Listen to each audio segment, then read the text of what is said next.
Hello again.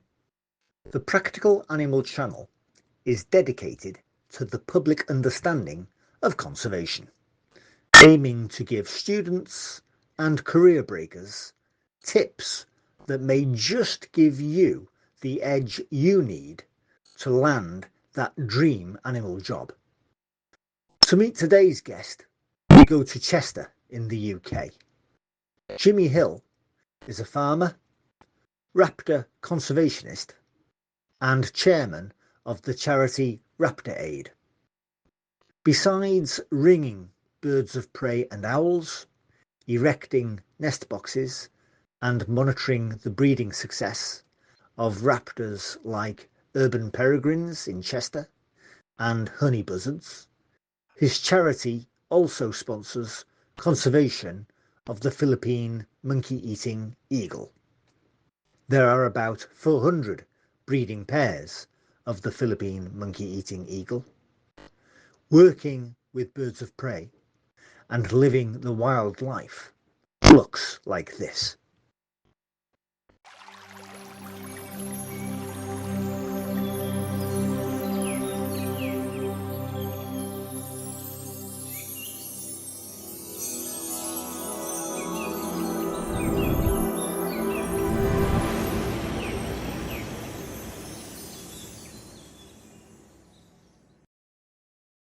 Jimmy, what's your best raptor fact, please?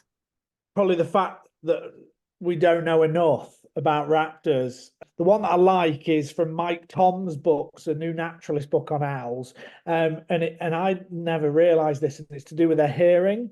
And the fact that we all have these very sensitive hairs in our ears, which obviously pick up the vibrations, the sound waves.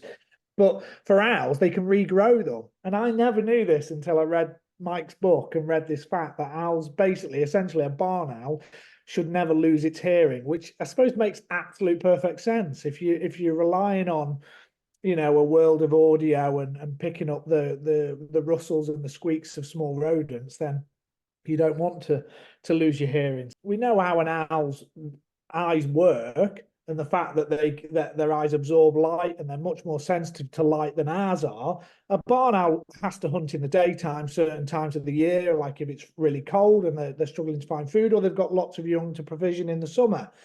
Long-eared owls, I do a lot of work on long-eared owls, and they're pretty much strictly nocturnal. I know they do, but equally they will come out in the daytime. And so, that's a fact that I kind of, poo-poo it a bit, but where's the strangest place you've ever forgotten a day-old chick? I don't know about day-old chick, but can I change that question to owl pellet? Is that doable? So I've done this before where I can't think. We've all done that when I work with captive birds of prey, where you leave a day-old chick in the bag and you have the weekend off. Like when I worked with captive birds of prey, and then you'd come in and like one of your colleagues would give you a rollicking because, they've had to clean your bag out because the flies and what have you. But I do remember one time, I think I'd been working with a school group I do a lot of owl pellet dissections. And I went out for a meal that evening. I went out with friends that evening. And when it came to paying the bill, I put my hand in my pocket. And this is back in the day, we're pre-contactless. So this is when people still had hard cash in their pockets to pay for things.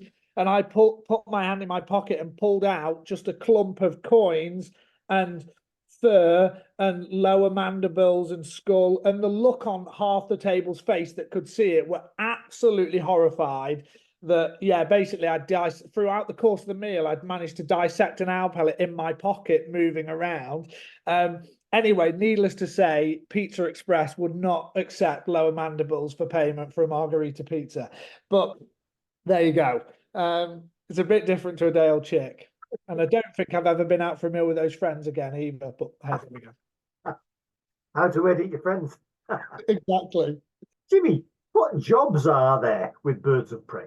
There's the route that I first took, when I wanted to get a fix for birds of prey, I went down the captive bird of prey route, volunteering and then trying to get a job in a bird of prey centre, which I eventually did. And then, of course, there's along that route, you've got zoos, you've got specific falconry bird of prey centres, you've got zoos, that, you know, might have a bigger, broader collection. So you might not just be specifically dedicated to birds of prey. Colleges as well. I spent a period of time working in a land-based college that had a small zoo with birds of prey.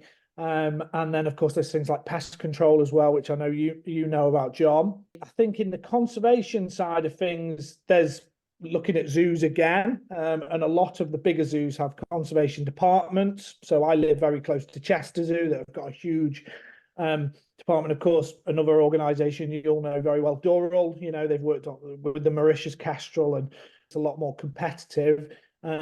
Being a scientist or a field biologist, whatever title you want to call. I think off the back of that, there's ecology as well. So I've found myself slipping into a bit of ecology work when it comes to birds of prey, but that's more off the back of my experience of monitoring and working with birds of prey in the wild that I've ended up. You know, the other day I did a barn owl survey for a development, work on peregrine falcons nesting on structures. It's very few and far between, and I don't know of any or many ecology firms that, for instance, just specialize in birds of prey. So again, I've got friends who are ecologists, and they'll be focusing on great crested newts, bats, badgers, the odd bit of bird of prey. But I think some of that does depend on where you are in the country. So in the UK particularly, I have got a couple of friends who are ecologists, and they're based up in Scotland. The world's your oyster. Of course, rehabilitation, I've not mentioned either, working on rehabilitation projects or specific species. I suppose it depends which way you want to go, whether you want to go down the captive bird of prey route or sticking with the science and the, you know, the field work sort of route. Jimmy, can you describe your work, please? I live on the family farm, and we've got holiday cottages, and I run the farm and the business with my parents. They live next door, and they're very understanding. So I'm quite lucky in that I've got this. My bread and butter is the farm, and then that gives me the freedom to go off and do other jobs.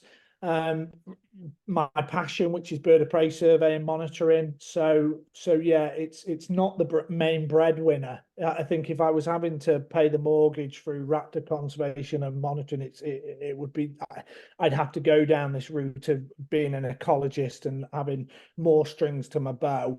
That you make your own luck and you make your own opportunities as well. And so, for instance, through the work of monitoring birds of prey, for instance, goshawks that I've worked on in the Forest of Dean, that's led to me meeting wildlife filmmakers. I went out to Alaska 3 times last year to work on a documentary for bald eagles. That was all paid for. And Jimmy, what proportion of jobs do you think go unadvertised and it's all part of being in the know? Probably still quite a large amount of bird of prey work is being in the know and knowing certain people, certain organizations. Going out to Alaska 3 times, you know, filming and working with a film crew to film bald eagles and get paid for it as well. That came about because I knew the cameraman. And he spoke to the producer and said, I know just the guy that I want on the team with me. It's still a world we live in where it's not always what you know, it's who you know, unfortunately. Any way around that, Jimmy, for new entrants into raptor biology or raptor conservation? Putting yourself out there, being willing to learn as well. There's always going to be knockbacks in life. You know, I had it at the very start, people saying, no, we don't want anything to do with you because you're involved with captive birds of prey.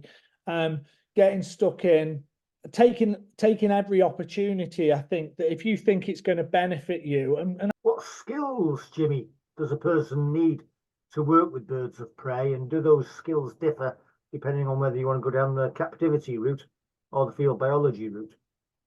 Both of them, you've got to be a hard worker. Most of the work was cleaning up poo, raking aviaries, and actually the working with the birds and the exciting bits that might occur were only maybe 20%, a fraction of the actual work, and you had to work towards it as well. You know, there was a reason why the senior members of staff worked with particular birds, because they had the experience and they'd work towards it. So So with captive birds of prey, you've got to be a people person, and you've certainly got to be comfortable and confident talking in front of an audience for most, unless you're going to go into pest control. I think you've got to be pretty competent and happy with that. In terms of field biology, patience is an absolute necessity, because a huge amount of it is sitting, and what the actual field work side of things is sitting and watching and waiting. But again, it always boils down, and I watched a couple of your interviews that you've already done, John, and at least 2 or 3 of them all came back to the same thing, that you've got this driving passion that you want to work with birds of prey, you want to conserve birds of prey, but ultimately it comes down to working with people. And it's always the people. So I think I watched Richard Jones one, and he talked about, how it's dealing with clients and customers. Lindy Thompson with the vultures, because ultimately at the end of the day, you're going to come up against some sort of conflict with raptors and people, or working with landowners, collaborating with other organizations. So yeah, you've got to be a people person as well, or you've certainly got to understand the dynamics of it at the very least. Even if you don't like people, you might have to be maybe quite good poker face, something. But yeah. Jimmy, how would you describe raptor conservation in the UK today? I still think it could be better joined up, but collaboratively. I'm a massive believer in collaboration, and there's some amazing raptor study groups out there, but I do think that the raptor study and the people carrying out field work can still be quite insular. So we have these little cliques of people that are working on that species in this area, and even some of the groups that do it very well. Like if you go up to Scotland, they've got the raptor study, the Scottish raptor study groups, amazing organisations up there. But we don't quite have that across England in the same way. And Wales definitely doesn't. I know Wales is hopefully about to change. They've just put out an advert for a Welsh raptor coordinator, and they've got a pot of money to I think they're going to try and follow suit with the Scottish side of things. With bird of prey conservation comes that sort of human animal conflict as well, and so that can polarize views. But I think we're seeing that a lot more across the natural, environmental movement and nature anyway. In terms of scientific research and things like that, again, it's so difficult, because it all comes down to one other thing as well, and that's money. So I remember when the BTO launched Project Owl a few years ago, and I got really excited. I thought, yes, there's this nationwide project that's going to, we've only got strictly speaking, 5 species of owl in the UK, if you don't consider the eagle owl in that. And I thought, yes, there's a lot of work done on barn owls. We know there is in the UK. But little owls declining, tawny owls have seen a decline as well. Shorted owls, declining across a huge part of their range, and there's been some amazing work. And of course, all of a sudden, they did the tawny owl survey work, and then it went really quiet, and then Project Owl just dropped off the face of the earth. And I remember speaking to the BTO about it, and basically they just had to divert funds elsewhere. What questions about raptor conservation would you like to see answered by the close of the 21st century? We don't understand the impact of things like rodenticides are now going to have on our birds of prey. Jimmy, how can somebody become a raptor ringer? So the bird of prey and or ringing in general, whatever species of bird it is in the UK, is managed by the British Trust for Ornithology. So the first port of call would be to go onto their website, and they actually do have a very useful map that has trainers. So if you wanted to go into ringing birds of prey, then you can go onto this map, and you can look on this interactive map and go, right, I live in Preston, right, around Preston. Oh, there's Jack Jones, or whoever that is a ringer and a trainer. Now I'm a trainer for ringing, and one bit of advice I'll give people is I assume I've never had to fill it out, but I've received it. It's a generic form that you fill out with your details and your interest regarding raptor ringing or bird ringing in general. And my best bit of advice is try and not think outside the box, but don't be too sort of governed by, if you want to be a ringer because you're passionate about bird of prey conservation or passerine conservation, whatever, make that clear. So many times I've had these forms drop into my inbox and I read it and I go, yeah, this just sounds like someone who just wants to put ringing on their CV because they think it's going to get them a job. And because don't forget that me taking someone out ringing, and it takes time and effort, both on my behalf and their behalf. So I want to know that the effort I'm putting into someone and the support I'm giving someone, as soon as they've got their permit, their C permit, which is the first permit you get after your trainer's permit, they're not going to just disappear off into the sunset, because, and that's, for me, that's not how it really works. It might work for some, and I appreciate some people do want it for a job.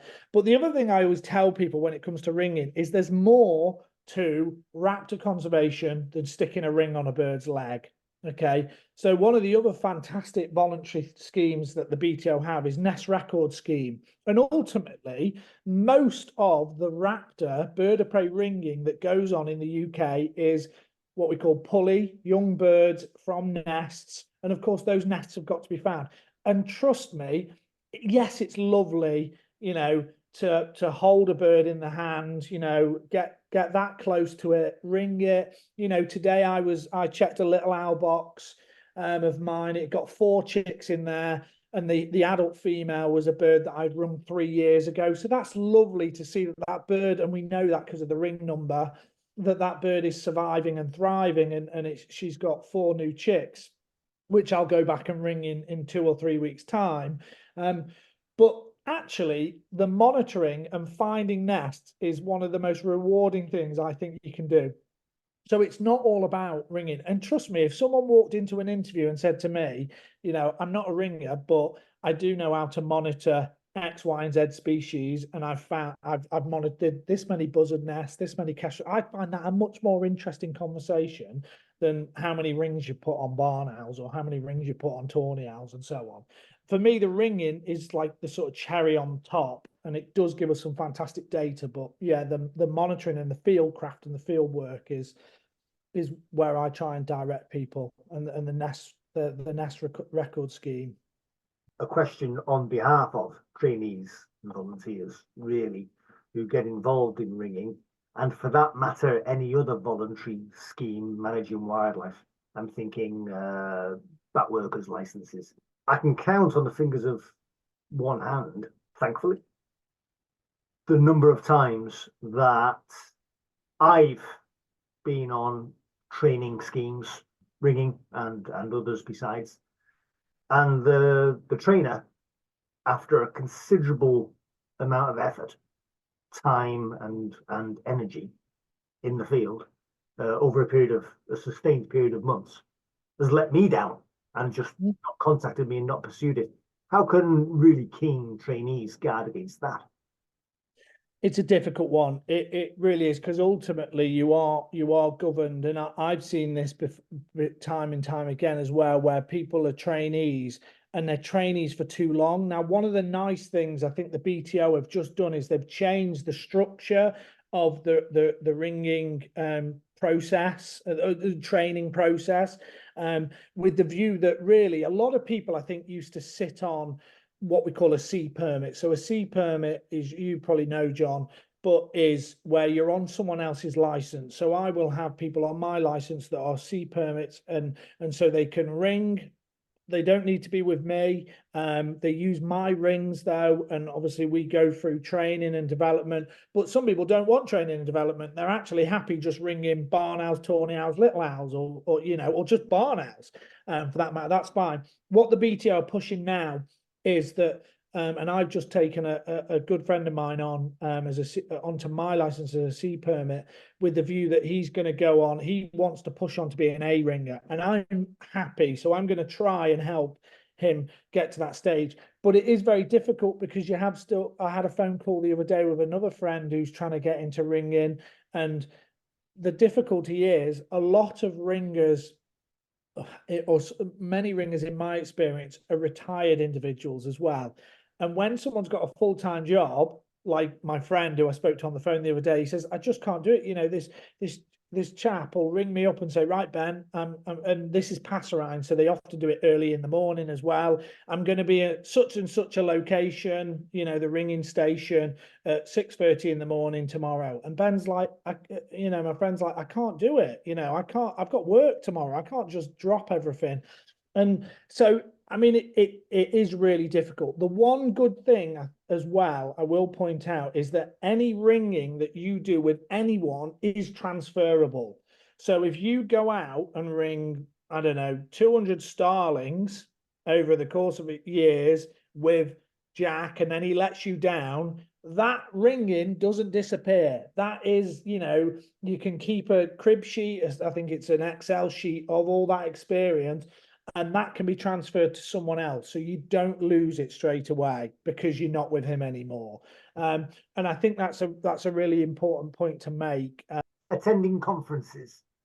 If somebody wants to approach a well-published author or well-known field worker or scientist for careers advice, how should they get over their approach anxiety and go up to that person? What should they say? I think the first thing people need to probably bear in mind when you're at a Raptor conference, or probably, I suppose, any sort of conference in that you're all interested in the same thing. So, you know, this is just my point of view. But if you go up to doctor or professor, whoever, and they're a bit of an arsehole with you, then I don't really think they're worth your time of day. Honestly, I mean, I was brought up, manners are very important in life. And yes, some of these people are very, very busy. And of course, you might feel like, oh, you know, I don't have the academic acumen to start a conversation. But it's rubbish. And I tell you why, because some of the best raptor biologists in my eyes are also some of the nicest people I've met. So one of them, you know very well, and he's a friend of mine, Carl Jones, Professor Carl Jones.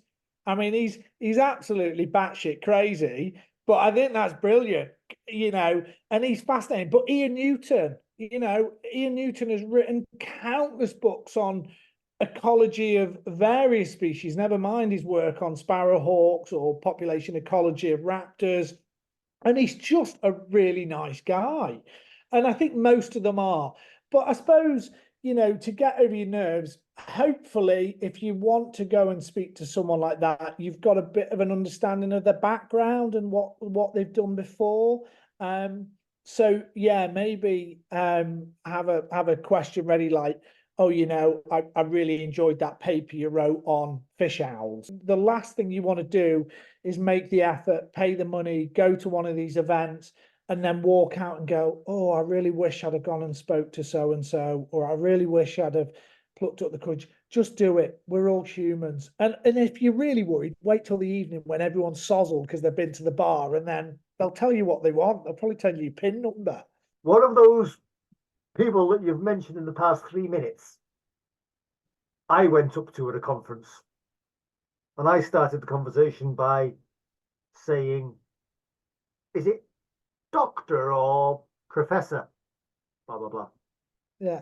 And this person said, doctor, professor, same person. I've never forgotten that. Jimmy, as a raptor biologist, as a bird of prey conservationist, which people, books, or meetings have most influenced you? In terms of books, well, I knew, obviously, you primed me for this one. So I couldn't just have one book because I'm not quite on a par with some of the raptor people, because, you know, I've got a very modest book collection compared to like Carl Jones or someone like that. But one my first book I've got 4 books here. My first one for people, I used to read these when I was younger to get my Raptor fix, and it's Mike Tomkeys, who's sadly no longer with us, and he used to live in a little bothy on the edge of a loch up in Scotland, and he was actually a journalist. I think he was quite a well-known journalist back in the day, doing Hollywood sort of stuff and moving around in them spheres. And then he pretty much, for all intensive purposes, became a hermit. And he got absolutely transfixed by wildlife, but golden eagles. And so this is one of his books. I just love these Mike Tomkeys books, but this one especially just for escapism. You know, you want to feel like you're in Scotland with Mike sat in his hide photographing golden eagles. So anyone who's into nature writing, his writing's a bit odd at times, I think, but wonderful. And he's written several books. So that's one. My go-to book, and talking about people I wish I'd met, was Dr. Leslie Brown. And this was, as a younger person, this was a well-thumbed book. And I just wish I'd had the opportunity to meet Dr. Leslie Brown. Because that would have been a wow moment. But that's my go-to back in the day. I used to just, you have that bird book that you pick up and, you're always flicking through. So that was that one. I've already mentioned this chap, and I just think any of his work is just worth its weight in gold. But Professor Ian Newton, and this is quite a heavy read. Any of the Poison monographs are, heavy reads, population ecology of raptors, and also Ian's monograph on sparrowhawks are just absolute top drawer. If you want a benchmark to try and reach for scientific research and synthesizing difficult, information, Ian's there. And then if you're really into raptor monitoring, my most used book, and I was flicking through this only the other day, finding something about kestrels, but it's super hard to get hold of, is the Field Guide to Raptor Monitoring for the UK. And this is out of print now. And I always say the same thing to people. If you're in a secondhand bookshop and you see this, there's actually there's a first edition with hen harriers on the cover. It's a drawing, not a photograph like this white-tailed. Get it, because it'd be worth, the price on the back of this is $18.99. You won't find it for $18.99 unless it's in a charity shop hidden away somewhere, because I see these change hands. But it's basically written, it's a species by species account of Britain for raptor monitoring, and it's written by all the experts. So honey buzzards by Steve Roberts, hen harriers, Brian Etheridge, they're all in there. Jimmy, what are good questions that new entrants into bird of prey conservation can ask at interview? I don't think you need to be too clever. I think the important thing is you understand the job role, the job description, what they expect from you, so that you can ask some important questions regarding that and the actual thing you're there to be interviewed about. Jimmy, where do our knowledge gaps lie regarding conservation of birds of prey? Are we going to find it out before it's too late is probably the biggest question. Vultures is one of the first ones that comes to mind, that we're trying to answer questions on, before it becomes too late. And one of the things that I really like to see organisations doing, not necessarily in the UK, but further afield, is collaborating and working with Indigenous communities. So I've been very fortunate to do a little bit of work and visit on a couple of occasions the Philippine Eagle Foundation and the Forest Guard scheme that they've got out there is just fantastic, and the way that they work and link closely with Indigenous communities to try and understand, the environment and the habitat. And I think conservation now, I dare say, has to start thinking, it already is, but we need to be thinking on a bigger scale. So I am very bird of prey, but I think even me, I need to start thinking on on a greater scale of, I always have habitat and environment in the back of my mind when we're working on a specific species. But yeah, you've got to ask the question, do we need to really be thinking on a grander scale, climate change, biodiversity breakdown, the whole approach, and we all band together.